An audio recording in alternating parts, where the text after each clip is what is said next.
নমস্কার, প্রাথমিক শিক্ষা ইউটিউব চ্যানেলে সবাইকে স্বাগত জানাই। আমরা এই চ্যানেলে প্রাথমিক শিক্ষার বিভিন্ন বিষয় নিয়ে আলোচনা করে থাকি, তাই তোমরা চ্যানেলটা অবশ্যই সাবস্ক্রাইব করে রাখবে প্রাথমিক শিক্ষার বিভিন্ন বিষয় জানার জন্য। আজ আমরা আলোচনা করব চতুর্থ শ্রেণীর বাংলা পাতাবাহার বইটির দ্বিতীয় পাঠ উপেন্দ্র কিশোর রায়চৌধুরীর লেখা নরহরি দাস গল্পের প্রশ্ন উত্তরগুলি। তো প্রশ্ন উত্তরগুলি আলোচনার পূর্বে তোমরা গল্পটি অবশ্যই ভালো করে পাঠ করে নেবে এবং তারপরে প্রশ্ন উত্তরগুলি আলোচনায় করবে। তো চলো আর বিশেষ দেরি না করে আমরা নরহরি দাস গল্পের প্রশ্ন উত্তরগুলি আলোচনা করি। এখন আমরা আলোচনা করব উপেন্দ্র কিশোর রায়চৌধুরীর লেখা নরহরি দাস গল্পের প্রশ্ন উত্তরগুলি। তো 1 নম্বর প্রশ্ন, উপেন্দ্র কিশোর রায়চৌধুরীর লেখা তোমার প্রিয় একটি বইয়ের নাম লেখো। তো এখানে লেখক পরিচিত অংশে অনেক বইয়েরই নাম আছে, যেমন টুনটুনির বই, গুপি গাইন বাঘা বাইন, ছেলেদের রামায়ণ, ছেলেদের মহাভারত ইত্যাদি। তো তোমাদের যেটা সুবিধা মনে রাখার জন্য সেই বইটার নাম লিখবে। তো এখানে যেমন আমি লিখেছি উপেন্দ্র কিশোর রায়চৌধুরীর লেখা আমার প্রিয় একটি বই হলো টুনটুনির বই। এখানে একটা বিষয় বলে রাখি, তোমরা কিন্তু প্রত্যেকটি প্রশ্নের উত্তর পূর্ণ বাক্যে দেবে এবং উত্তরগুলি যথাসম্ভব নিজের ভাষায় লেখার চেষ্টা করবে।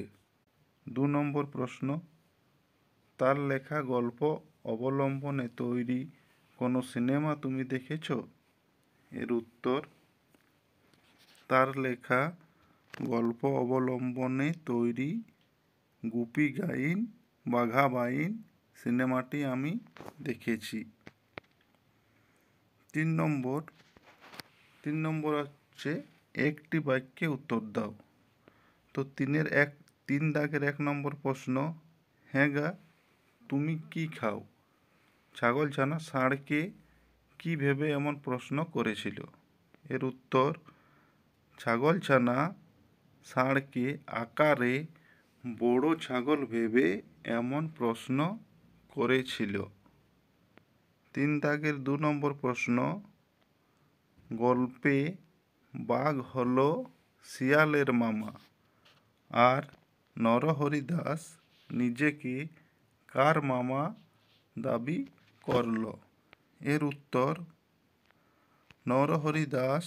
গল্পে নরহরি দাস নিজেকে সিংহের মামা বলে দাবি করল।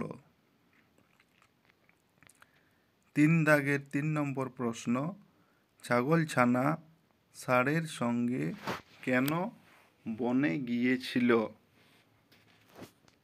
এর উত্তর, বনের ভেতরে খাওয়ার মতো খুব ভালো ঘাস পাওয়া যায় শুনে ছাগলছানা ষাঁড়ের সঙ্গে বনে গিয়েছিল। 3 দাগের 4 নম্বর প্রশ্ন, ছাগলছানা সেদিন রাতে কেন বাড়ি ফিরতে পারেনি?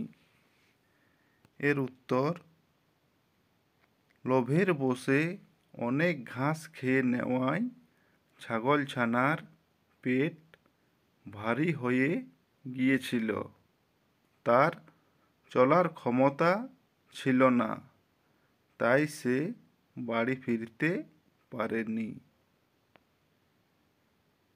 3 দাগের 5 নম্বর প্রশ্ন, অন্ধকারে শিয়াল ছাগলছানাকে কি মনে করেছিল? এর উত্তর, অন্ধকারে শিয়াল ছাগলছানাকে ভালো করে দেখতে না পেয়ে মনে করেছিল রাক্ষস টাক্ষস হবে।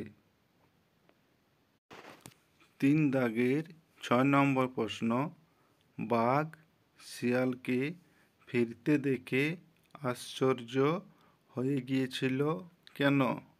এর উত্তর, খানিকক্ষণ আগেই বাঘ মামার বাড়ি থেকে নিমন্ত্রণ খেয়ে যাওয়া শিয়াল আবার ব্যস্ত হয়ে ফিরে এসেছে দেখে বাঘ আশ্চর্য হয়ে গিয়েছিল।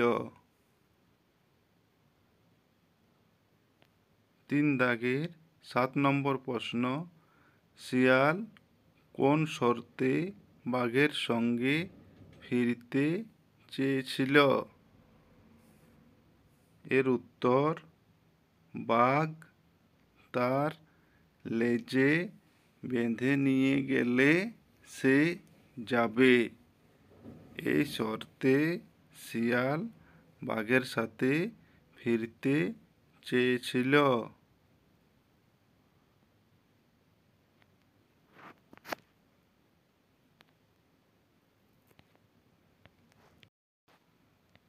তিন দাগের 8 নম্বর প্রশ্ন, ছাগলের বুদ্ধির কাছে বাঘ কিভাবে হার মানল? এর উত্তর, ছাগলছানা দূর থেকে বাঘ ও শিয়ালকে আসতে দেখে বুদ্ধি খাটিয়ে শিয়ালকে বলে উঠল, দূর হতভাগা, তোকে দিলুম 10 বাঘের কড়ি, এক বাঘ নিয়ে এলি লেজে দিয়ে দড়ি। এটা শুনে বাঘ ভয় পেয়ে দৌড়ে পালিয়ে যায়। এইভাবে ছাগলের বুদ্ধির কাছে বাঘ হার মানল। এখানে একটা কথা বলে রাখি, তোমরা কিন্তু প্রত্যেকটি প্রশ্নের উত্তর নিজের ভাষায় দেবে,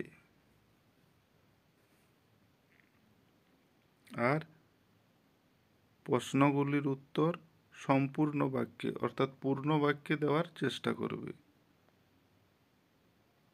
4 নম্বর হচ্ছে, নিচের এলোমেলো বর্ণগুলি সাজিয়ে শব্দ তৈরি করো।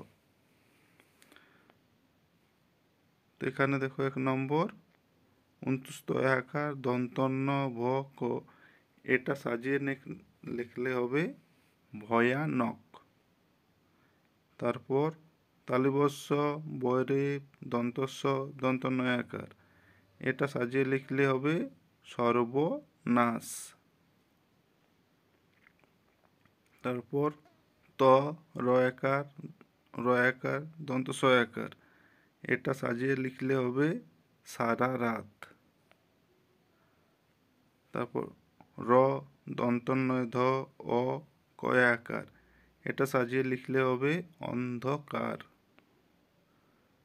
তারপর ম মূর্ধন্য দন্তন্বয় রস্যই দন্তন্বয় তয় রফলা, এটা সাজিয়ে লিখলে হবে নিমন্ত্রণ। তারপর দন্তনয়াকার গ ল ছয়াকার, এটা সাজিয়ে লিখলে হবে ছাগল ছানা। 5 নম্বর, নিজের ভাষায় বাক্য সম্পূর্ণ করো। অর্থাৎ এখানে অসম্পূর্ণ বাক্য আছে, সেগুলি নিজের ভাষায় সম্পূর্ণ করতে হবে। 5 দাগের 1 নম্বরে আছে, যেখানে মাঠের পাশে বন আছে। তো এটা সম্পূর্ণ করলে হবে, দেখো, যেখানে মাঠের পাশে বন আছে সেখানে অনেক বুনো হাতি থাকে। তোমরা চাইলে আলাদাও লিখতে পারো, হ্যাঁ, নিজের ভাষায় এই বাক্যটা আলাদাভাবে সম্পূর্ণ করতে পারো। যেমন, যেখানে মাঠের পাশে বন আছে, হ্যাঁ, সেখানে অনেক বাঘ থাকে, বা আলাদা কিছু তোমাদের নিজেদের পছন্দ অনুসারে লিখতে পারো। 5 দাগের 2 নম্বরে আছে, সেই বনের ভিতর। তাহলে এটা সম্পূর্ণ করতে হবে। তো চলো দেখি আমরা কিভাবে সম্পূর্ণ করেছি। সেই বনের ভিতরে একটা পুরনো শিব মন্দির আছে। তোমরা চাইলে আলাদাও কিছু লিখতে পারো, হ্যাঁ, নিজের ভাষায়। 5 দাগের 3 নম্বর, ছাগল ছানাটা। তো এটা সম্পূর্ণ বাক্য হবে, ছাগল ছানাটা ছিল খুব বুদ্ধিমান। 5 দাগের 4 নম্বর, বাঘ শিয়ালকে। তাহলে এটা সম্পূর্ণ বাক্য হবে, বাঘ শিয়ালকে তাড়া করছে। 5 দাগের 5 নম্বর, বাঘ ভাবে। এটা সম্পূর্ণ বাক্য হবে, বাঘ ভাবে আজ হরিণ শিকার করতে হবে। এই সম্পূর্ণ বাক্যগুলি, হ্যাঁ, তোমরা চাইলে আলাদাও কিছু লিখতে পারো। এগুলো আমি জাস্ট একটা উদাহরণ হিসাবে লিখেছি। তোমরা চাইলে নিজেদের মতো, হ্যাঁ, নিজের ভাষায় আলাদাও কিছু লিখতে পারো। 6 নম্বর, একই অর্থের শব্দ পাশের শব্দজুড়ি থেকে খুঁজে নিয়ে পাশাপাশি লেখো। চলো শব্দগুলি দেখা যাক।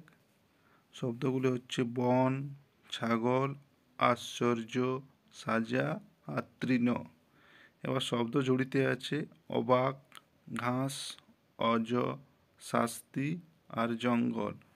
তো এই শব্দগুলির অর্থ শব্দজুড়ি থেকে, হ্যাঁ, খুঁজে নিয়ে লিখতে হবে। তো আমরা দেখি কি করে। বন, বনের অর্থ হবে জঙ্গল। ছাগল, ছাগলের অর্থ অজ, অজ মানে ছাগল। আশ্চর্য, আশ্চর্য মানে অবাক। সাজা, সাজা এর অর্থ শাস্তি। তৃণ, তৃণর অর্থ ঘাস, হ্যাঁ, ঘাস মানে তৃণ। 7 নম্বরে বর্ণ বিশ্লেষণ করে ফাঁকা ঘরগুলি ভর্তি করো। বর্ণ বিশ্লেষণ এখানে করতে হবে। তো দেখা যাক কি আছে। প্রথমে পাহাড়। তো পাহাড়কে যদি আমরা বর্ণ বিশ্লেষণ করি তাহলে কি কি পাবো। তো দেখো, পাহাড়কে আমরা যদি বর্ণ বিশ্লেষণ করে লিখি তো প্রথমে পাবো পয় হসন্ত যুক্ত আ যুক্ত হয়ে হসন্ত যুক্ত আ যুক্ত অড়ই হসন্ত। এখানে একটা জিনিস বলে রাখি, এই যে হসন্তগুলো, এই হসন্তগুলো দেওয়া খুবই জরুরি।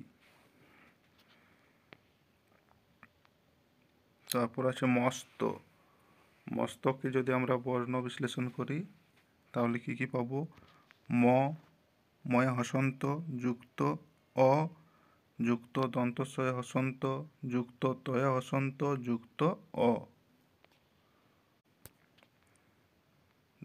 সন্ধে, সন্ধ্যের বর্ণ বিশ্লেষণ হবে দন্তস্বয় হসন্ত যুক্ত অ যুক্ত দন্তনয় হসন্ত যুক্ত ধয় হসন্ত যুক্ত ই। তারপর আছে অন্ধকার। অন্ধকারের বর্ণ বিশ্লেষণ অ যুক্ত দন্তন্বয় হসন্ত যুক্ত ধয় হসন্ত যুক্ত অ যুক্ত কয় হসন্ত যুক্ত আ যুক্ত রয় হসন্ত। তারপর আছে 50। এর বর্ণ বিশ্লেষণ হবে প, পয় হসন্ত যুক্ত অ যুক্ত ইয় হসন্ত যুক্ত চয় হসন্ত যুক্ত আ যুক্ত তালিবস্যই হসন্ত। আস্পর্ধা। এর বর্ণ বিশ্লেষণ হবে আ যুক্ত দন্তস্বয় হসন্ত যুক্ত পয় হসন্ত যুক্ত রয় হসন্ত যুক্ত অ যুক্ত ধয় হসন্ত যুক্ত আ। আস্পর্ধা। তারপর আছে ব্যস্ত। ব্যস্তর বর্ণ বিশ্লেষণ বয় হসন্ত যুক্ত জয় হসন্ত যুক্ত অ যুক্ত দন্তস্বয় হসন্ত যুক্ত তয় হসন্ত যুক্ত অ। তারপর আছে নিঃশ্বাস। দন্তন্বয় হসন্ত যুক্ত হ্রস্বই যুক্ত তালিবস হসন্ত যুক্ত বয় হসন্ত যুক্ত আ যুক্ত দন্তস্বয় হসন্ত। এরপর 8 নম্বর। 8 নম্বর আছে নিচের কথাগুলির মধ্যে কোনটি বাক্য আর কোনটি বাক্য নয় চিহ্নিত করো। হ্যাঁ, বাক্য হলে রাইট চিহ্ন দাও আর বাক্য না হলে কাট চিহ্ন দিয়ে শুদ্ধ করে লেখো। মানে বাক্যটা যদি বাক্য হয় তাহলে রাইট চিহ্ন দিয়ে ছেড়ে দিতে হবে, অন্য কিছু করার দরকার নেই। আর যদি বাক্য না হয় তাহলে সেটা পাশে কাট চিহ্ন দিয়ে শুদ্ধ বাক্যটা লিখে দিতে হবে। তো প্রথমে আছে মাঠের পাশেই বন, এটা বাক্য, সেজন্য শুধু একটা রাইট চিহ্ন। তারপর আছে তাও কি হয়, এটাও বাক্য, তাহলে এরও পাশে রাইট চিহ্ন। তারপর নরহরি দাস এসে, এটা কিন্তু বাক্য নয়, তাহলে তার পাশে কাট চিহ্ন এবং শুদ্ধ বাক্য লিখে দিতে হবে। নরহরি দাস আসছে। তারপর আমি সেখানে গেলে, এটাও বাক্য নয়, তাহলে এর পাশেও কার চিহ্ন দিতে হবে এবং শুদ্ধ বাক্য লিখতে হবে আমি সেখানে যাব। তারপর ছাগল ছানা বাড়ি ফিরে এলো, এটা বাক্য, তাই এর পাশে রাইট চিহ্ন। এরপর আছে এলোমেলো শব্দগুলিকে, 9 নম্বর, এলোমেলো শব্দগুলিকে সাজিয়ে বাক্য তৈরি করো। তো 9 দাগের 1 নম্বরে আছে গর্তে থাকতো একটা ভিতরে ছাগলছানা। তো তোমরা এটা বুঝতেই পারছো যে শব্দগুলো এখানে এলোমেলো আছে, সেগুলিকে সাজিয়ে লিখতে হবে। তাহলে এর উত্তর হবে গর্তের ভিতরে একটা ছাগলছানা থাকতো। 9 দাগে 2 নম্বর প্রশ্ন, কড়ি বাঘের 10 দিলুম তোকে। এটা সাজিয়ে লিখলে হবে তোকে দিলুম 10 বাঘের কড়ি। এরপর 9 দাগের 3 নম্বর প্রশ্ন, কিছুতেই আর গেল রাগ সে না। তাহলে এটা সাজিয়ে লিখলে হবে সে রাগ আর কিছুতেই গেল না। 9 দাগের 4 নম্বর, লাফেই 2 তুমি তাহলে পালাবে তো। এটা সাজিয়ে লিখলে হবে তাহলে তুমি তো 2 লাফেই পালাবে। 9 দাগের 5 নম্বর, সারা রাত সারা করে ছুটোছুটি এমনই করে হলো। এটা সাজিয়ে লিখলে হবে এমনি করে সারা রাত ছুটোছুটি করে সারা হলো। 10 নম্বর, 10 নম্বরে আছে বাক্য রচনা করো। কি কি আছে শব্দগুলো আমরা এখানে দেখে নিই। মস্ত, জন্তু, চমৎকার, বুদ্ধিমান আর নিমন্ত্রণ। তো এখানে বাক্য রচনাগুলি তোমরা নিজের ভাষায় নিজের মতো করে লিখবে। এখানে আমি বাক্য রচনাগুলি আর লিখলাম না। তোমরা নিজেদের মতো নিজেদের পছন্দ অনুযায়ী বাক্য রচনাগুলা লিখবে। তো আজকের আলোচনা আজ আমরা এখানে শেষ করছি। এর পরবর্তী প্রশ্নগুলির আলোচনা আমরা পরবর্তী ভিডিওতে করব। তাই তোমরা অবশ্যই চ্যানেলটা সাবস্ক্রাইব করে রাখবে এবং পাশে থাকা বেল আইকনটি টিপে দেবে, যাতে করে তোমরা পরবর্তী ভিডিও আপলোড করার সাথে সাথে নোটিফিকেশান পেয়ে যাও। আর এই আলোচনা যদি তোমাদের ভালো লাগে তাহলে তোমরা অবশ্যই একটা লাইক দেবে এবং ভিডিওটি বন্ধুদের সাথে শেয়ার করবে। আর কোনো প্রশ্ন বা কোনো কিছু জানার থাকলে অবশ্যই তোমরা কমেন্ট করতে ভুলো না। সকলকে ধন্যবাদ। সকলে খুব ভালো থাকো আর খুব ভালোভাবে পড়াশোনা করো।